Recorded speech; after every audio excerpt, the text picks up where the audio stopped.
Hello दोस्तों, audio library fan में आपका स्वागत है। The power of positive thinking एक अमेजिंग किताब है। इस किताब को अमेरिका के डॉक्टर नॉर्मन विंसेंट ने लिखी है। वो एक अमेरिकन मिनिस्टर और लेखक भी हैं। वो हमेशा पॉजिटिव थिंकिंग के कंसेप्ट के लिए बहुत ही फेमस है। दोस्तों, क्या आप विश्वास कर सकते हैं कि सोच की भी कोई पावर होती है? नहीं ना, लेकिन होती है। मैं आपको ये बताने वाला हूँ कि सकारात्मक सोच के साथ कैसे जिया जाए। तो बने रहे हमारे YouTube चैनल पर एक नए चमत्कार सुनने के लिए। दोस्तों, इस बुक को हमने 17 चैप्टर में बांटा है, जिसमें प्रत्येक चैप्टर को अलग अलग समझाया गया है। चैप्टर नंबर 1, अपने आप में विश्वास। लेखक का कहना है कि हमें अपने आत्मविश्वास पर भरोसा रखना चाहिए। अपने आप पर भरोसा किए बिना हम कुछ भी नहीं कर सकते हैं। सबसे पहले आपको अपने अंदर वो चीज़ ढूंढना है जो आपके आत्मविश्वास को कम कर रहा है। आत्मविश्वास को कम करने के लिए कई कारण हो सकते हैं और ज़्यादातर जड़ें हमारे बचपन की होती हैं। बस अपने मन में सोने से पहले यह परमिशन डालें कि आप आत्मविश्वास से भरे हैं। अपनी कल्पनाओं में बाधाओं का विचार ना करें। दूसरे लोगों को देखकर आश्चर्यचकित ना हों। हर दिन 10 बार यह दोहराएं कि ईश्वर आपके साथ है। अपनी योग्यता का सच्चा अनुमान लगाएं। अहंकारी ना बने। अपनी योग्यता का 10% बढ़ा लें। खुद को यह विश्वास दिलाएं कि ईश्वर आपके साथ है। चैप्टर नंबर 2, शांत दिमाग। शांत दिमाग हमेशा बहुत ही पावरफुल होता है। इसके लिए आपको शांत दिमाग की रचना करना होगा, जिसमें कुछ आसान सिद्धांतों पर अमल करने की ज़रूरत है। हमें अपनी परेशानी को किसी खास आदमी से साझा करना चाहिए और दिमाग को नकारात्मक विचारों से दूर रखना चाहिए। शांत दिमाग हमेशा पॉजिटिव थिंकिंग का गोदाम होता है, जहाँ से बहुत से चमत्कार हो सकते हैं। हमें सोने और उठने से पहले भगवान को नमन करना चाहिए और हमारे दिमाग और दिन को शांति से चलाएं। चैप्टर नंबर 3, लगातार ऊर्जावान कैसे बने। अब सवाल यह आता है कि लगातार ऊर्जावान कैसे बने। तो ऊर्जा का स्रोत कहाँ से होगा? आणविक ऊर्जा, विद्युत ऊर्जा और आध्यात्मिक ऊर्जा। हर रूप भगवान से ही पैदा होता है। यह ऊर्जा कमजोरों को ताकत देती है और शक्तिहीन को शक्ति भर देती है। लेखक बताते हैं कि अगर कोई व्यक्ति अपने दिल और दिमाग से कोई काम करता है तो उसको ऊर्जा की बहुत कम जरूरत पड़ती है। थॉमस एडिसन, जो एक वैज्ञानिक थे, उनकी पत्नी हमेशा अपने पति से बहुत कुछ प्राप्त करती थी। जब वो घर आते थे तो एक गहरी नींद में खो जाते थे, ताकि अगली सुबह उन्हें फुल एनर्जी के साथ काम करने के लिए जाना है। नेचुरल एनर्जी और स्पिरिचुअल एनर्जी का एक रिदम होता है। अगर हम उस रिदम को अपने रिदम से मिला लें तो हम बेहतर काम कर सकते हैं। चैप्टर नंबर 4, प्रार्थना की शक्ति आजमाएं। लेखक बताते हैं कि भगवान ऊर्जा का भंडार है। बड़े बड़े डॉक्टर जो मरीजों को इसी प्रार्थना से ठीक करते हैं। अगर कोई व्यक्ति मानसिक रूप से स्वस्थ नहीं है तो वह तन से भी स्वस्थ नहीं हो सकता है। प्रार्थना के 3 नियम बताए गए हैं। प्रार्थना करना, तस्वीर देखना, तस्वीर को साकार करना। प्रार्थना के 10 नियम हैं जो एक सफल और योग्य आदमी को बनाता है। हर दिन समय निकालकर प्रार्थना करें। अपनी भाषा में ईश्वर से बात करें। यात्रा या कहीं बैठे बैठे भी प्रार्थना करें। प्रार्थना करते समय हमेशा मांगते ना रहें। विश्वास से प्रार्थना करें। प्रार्थना में नकारात्मक विचारों का प्रयोग ना करें। हमेशा ईश्वर की इच्छा को स्वीकार करें। हर चीज़ को ईश्वर के साथ सजोने की आदत डालें। जिनको आप पसंद नहीं करते हैं उनके लिए प्रार्थना करें। उन लोगों की सूची बनाएं जिनके लिए आप प्रार्थना करते हैं। चैप्टर नंबर 5, सुखी होना आपके हाथ में है। लेखक बताते हैं कि हम अपनी खुशी का निर्माण खुद करते हैं। यानी हमारी सोच अगर पॉजिटिव है तो हमें खुशियों का अपार भंडार प्राप्त होता है। वहीं अगर हम नेगेटिव विचार अपने दिमाग में लाते हैं तो हमें दुख का भंडार मिलता है। हमें एक बच्चे की तरह पॉजिटिव होना चाहिए और नकारात्मक सोच निकाल देनी चाहिए। जो कि सफल व्यक्ति आज तक सफल हुए हैं, उन्हें खुशी प्राप्त हुई है। उनके लिए उनकी पॉजिटिव विचार ही मुख्य धारा है। खुश रहने का कोई अन्य कारण नहीं है, अपितु हमारे विचारों से ही हमें पॉजिटिव और नेगेटिव में ले जाते हैं। हर व्यक्ति के पास दो ही विचार होते हैं, पॉजिटिव और नेगेटिव। लेखक बताते हैं कि खुश रहने के लिए पॉजिटिव होना बहुत ज़रूरी है। चैप्टर नंबर 6, ना चिढ़े ना गुस्सा हो। कई लोग छोटी छोटी बातों में चिढ़ जाते हैं और उनका स्वभाव गुस्से वाला हो जाता है। चिढ़ना और गुस्सा होना एक धुएं के समान है। लेखक बताते हैं कि अगर आप चिढ़ और गुस्सा हो रहे हो तो मतलब आप अपनी शक्ति यानी ऊर्जा को खो रहे हैं और आप बहुत ही असंतुलित हो। इसका पहला कदम हम अपने दैनिक दिनचर्या की गति को तेज कर दिया है। जब हमारा मन एक उत्तेजक गतिविधि से दूसरे उत्तेजक गतिविधि में भागता है तो चिड़चिड़ापन पैदा होता है। अति उत्तेजक होना एक जहर रसायन की तरह है। इस अध्याय में हंसना जो कि एक रसायन का काम करती है और गुस्सा होना चिढ़ने को अपने से कोसों दूर रखती है। गुस्सा और चिढ़ने की प्रवृत्ति को कम करने के लिए कुछ असरदार बिंदु हैं।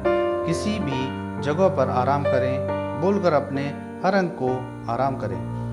अपने मानसिक को झील की सतह माने 2-3 मिनट अपने अंदर शांति और सुंदर दृश्य याद करें।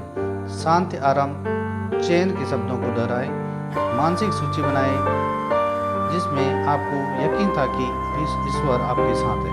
शांति के शब्दों का समय निकालकर दोहराएं, इसमें अपार शक्ति है। चैप्टर नंबर 7, अच्छे परिणामों की उम्मीद करोगे तो अच्छे मिलेंगे। एक व्यक्ति हमेशा अपने हर कार्य क्षेत्र में असफल रहता है जबकि वह हर तरह से संपन्न था, क्योंकि वह हमेशा अपने आप को असफल मानता था। लेखक कहते हैं कि हमें अपना मस्तिष्क को हमेशा अच्छे परिणाम की तरफ ध्यान केंद्रित करना चाहिए। 7 शब्द जो परिणाम अच्छे कर सकते हैं वो शब्द हैं आस्था की शक्ति से चमत्कार होते हैं। सफल व्यक्ति हमेशा अपने परिणाम में आस्था और विश्वास रखते हैं। चैप्टर नंबर 8, मैं हारने में विश्वास नहीं करता। लेखक बताते हैं कि एक सफल व्यक्ति होने के लिए अपने मस्तिष्क में हमेशा के लिए यह सकारात्मक सोच के साथ अपने आने वाली परेशानी हल करने से सारी परेशानी आराम से हल हो जाती है। अगर मन में दृढ़ निश्चय हो कि मैं हारने में विश्वास नहीं करता तो चाहे वो कोई भी मंजिल क्यों न हो वह भी आराम से पार हो सकती है। इस नियम को बड़े बड़े सफल उद्योगपति और गांजालेस ने भी अपनाया है। गांजालेस जो कि एक टेनिस खिलाड़ी थे, नकारात्मक ऊर्जा हमारे अवचेतन मन में एक बीज की तरह पैदा होता है। हम अपने मस्तिष्क को हमेशा छोटी छोटी बातों का संदेश भेजते रहते हैं। जिस तरीके से छोटे छोटे बीज एक बड़े पेड़ का निर्माण करते हैं, उसी प्रकार नकारात्मक ऊर्जा हमेशा एक बड़े से बड़े काम को असफल कर देता है। बस हमें अपने मस्तिष्क को हमेशा यह संदेश देना है कि हम हमेशा कामयाब हैं। चैप्टर नंबर 9, चिंता की आदत कैसे छोड़ें। चिंता एक हानिकारक मानसिक आदत है। लेखक ने चिंता को आधुनिक युग का प्लेग भी कहा है और इसे सबसे प्रबल शत्रु भी माना है। मनुष्य में चिंता के कई कारण बीमारियों को जन्म देता है। यह हमारे दिमाग में ही नहीं बल्कि हमारे दिल और पेट में भी अपनी जगह बना लेता है। चिंता को मिटाने के लिए अगर आप मिटाना चाहोगे तो सबसे पहले इसके छोटे छोटे तने काटने होंगे, बाद में मुख्य शाखा काटनी होगी। चिंता मिटाने के कुछ मुख्य बिंदु हैं। चिंता एक बुरी मानसिक आदत है। आस्था का अभ्यास करें, अपने आप में विश्वास रखें, ईश्वर को धन्यवाद करें, नकारात्मक से सकारात्मक की बातें करें, चिंता की चर्चा में भाग न लें, अपने अंदर का डर मिटा दें, आशावादी लोगों से दोस्ती करें। चैप्टर नंबर 10, निजी समस्याएं सुलझाने की शक्ति। लेखक बताते हैं कि आजकल की दौड़ भरी जिंदगी में प्रतियोगिताओं को अक्सर हर व्यक्ति भाग रहा है। इसका सीधा असर हमारी निजी जिंदगी में पड़ता है। अगर इस प्रतियोगिताओं को हम कुछ शांत मन और सकारात्मक सोच के साथ उतरें तो यह सब कुछ आसान हो जाता है। निजी समस्याओं को सुलझाने के लिए लेखक ने कुछ नियम बताए हैं जो कारगर सिद्ध होते हैं। विश्वास करें कि हर समस्या का समाधान है। शांत रहें, तनाव से विचारों की शक्ति का प्रभाव बाधित होता है। जवाब ढूंढने में जल्दी ना करें, सभी तथ्यों को निष्पक्ष, न्यायपूर्ण और तार्किक ढंग से इकट्ठा करें। तथ्यों को कागज पर लिखें, ईश्वर से मार्गदर्शन मांगें। इलाज में आस्था का प्रयोग कैसे करें। लेखक बताते हैं कि किसी बड़ी समस्या से हम आस्था का प्रयोग करके आराम से मिटा सकते हैं। जैसे किसी बड़ी से बड़ी असाध्य बीमारी का इलाज आस्था से आसानी से हो सकता है, बस हमें उसमें आस्था रखनी बहुत ज़रूरी है। उन्होंने अपने इस अध्याय में वर्णन किया है कि आस्था को जो पुरानी पद्धति समझते थे, आज बड़े बड़े चिकित्सक उसका प्रयोग करके असाध्य बीमारियों को सही कर रहे हैं। हमें इसके लिए अपने ईश्वर पर पूरा भरोसा रखना चाहिए। चैप्टर नंबर 12, जब ऊर्जा घटने लगे तो इस हेल्थ फॉर्मूले को अपनाएं। लेखक बताते हैं कि मनदेहिक की वैसे तो कोई दवा नहीं होती है जो किसी दवाई की दुकान पर मिलती है। इसकी दवा सिर्फ प्रार्थना है। वर्तमान युग में 50% से 70% तक सिर्फ इसलिए बीमार हैं क्योंकि उनकी मानसिक अव्यवस्था है। चैप्टर नंबर 13, नजरिया बदलकर नए इंसान बने। इस अध्याय में एक सफल उद्योगपति हमेशा यह जानता है कि कोई बाधा, समस्या, कोई असफलता उसे कभी नहीं हरा सकती। वह उस परिस्थिति को इस नज़रिए से देखता है कि जैसे उसके पास जादू की छड़ी है। हर एक व्यक्ति मानसिक रवैया बदलकर इंसान अपनी ज़िंदगी बदल सकता है। जैसे आप सोचेंगे वैसे आप बनेंगे। इसके लिए आपको अपने मृत विचारों को बाहर फेंककर नए जीवंत और प्रबल आस्था में विश्वास रखना चाहिए। चैप्टर नंबर 14, सहज ऊर्जा के लिए रिलैक्स रहें। एक सर्वे के अनुसार अमेरिका में हर रात 60 लाख नींद की गोलियां की जरूरत पड़ती है, जिसकी संख्या दिन प्रतिदिन बढ़ती जा रही है। जिस नींद को प्रकृति का वरदान माना जाता था, वह आज नींद गोलियों से पूरा किया जाता है। हर एक व्यक्ति को एक अच्छी नींद हमेशा अगले दिन के लिए एक नई ऊर्जा के साथ साथ मानसिक संतुलन भी बनाए रखता है। लेखक बताते हैं कि हमें अच्छी नींद के लिए अपने मन में क्रोध, तनाव नहीं करना चाहिए ताकि हमारी प्राकृतिक ऊर्जा बनी रहे। कुछ नियम जो प्रभावशाली परिणाम देते हैं वह इस प्रकार हैं। सारा बोझ अपने कंधों पर मत लें। अपने काम को पक्का इरादा के साथ कर लें। योजना के साथ काम करें। सही मानसिक रवैये से अपने काम में कुशल रहें। आराम का अभ्यास करें। अपने काम में प्रार्थना का और आस्था लाएं। लोकप्रिय कैसे बने। चैप्टर नंबर 15, हर इंसान लोकप्रिय बनना चाहता है, फिर कुछ तो इसमें सफल हो जाते हैं और कुछ असफल। लेखक का कहना है कि आप जानबूझकर लोकप्रियता का पीछा करेंगे तो आप इस बात की प्रबल संभावना है कि आप हमें इसे हासिल नहीं कर सकते। आपको इस कला में निपुण होने के लिए कलाहीन बनना पड़ेगा ताकि लोग ऐसा कहेंगे इसमें कुछ तो खास बात है।